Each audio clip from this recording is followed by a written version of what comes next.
Finally, details of the training course to be undergone by our Gardaí who are heading off to Namibia were released this week by Garda HQ.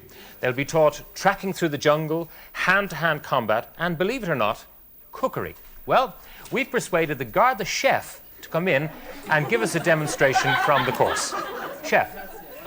Well, we could have there might be a very, very slow cookery lesson tonight. If somebody hands me my recipe book there from out, so we'll have a little bit of a discussion. Now, as you know, there's great fun up on the force this week. Can somebody hand me my recipe book?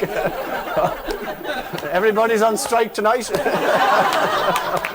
Oh, it's a great crack actually tonight. Right, there we are. Good evening. We're just waiting for some of the more riotous elements in the back of the audience to settle down. Now, there are a lot of lads actually bustling about in the kitchens in many parts of the...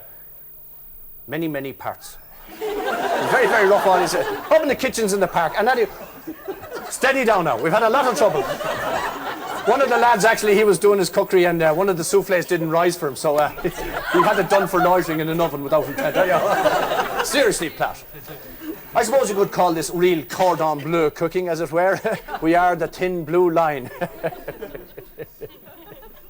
In fact, I saw the new female superintendent up in the park this week while I was on my cookery course, and I said, "Morning, super." She said, "Hello, wonderful." And the next thing you know, I'm up on an insubordination charge. Now, our colleagues in neighbouring South Africa, neighbouring to Namibia that is, have given us our first recipe, which we'll be taking out. It's chicken a la South Africa.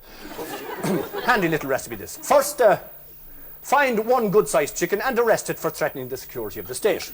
Then keep the chicken overnight in a cell before cooking. Now, of course, you don't actually kill the chicken yourself. You have the boys from the Bureau of State Security interview it for 5 minutes. After it has slipped on a bar of soap, you pop it quickly into a pot before there are calls for an inquest. Serve only the white meat naturally. Floyd, eat your heart out. Now, more regular dishes are duck, it's a bank raid, grilled suspect, and pig's trotters, which are off the menu because some of the lads find the term offensive. We don't like the expression and don't use it unless you want us to serve you with cauliflower ears. Of course, it's not just about cooking. It's not as simple as that. There's also entertaining guests, how to receive them, to welcome them, to take their coats, their shoelaces and their braces, and to put their personal effects in a bag. And of course, finally, Pat, we have learned such simple things as how to beat an egg but not leave any bruises. And not forgetting, of course, the most important thing of all in a police meal, the pudding, as Helen Lucy Burke calls it. We have to make sure that everybody gets their just desserts. Evening all.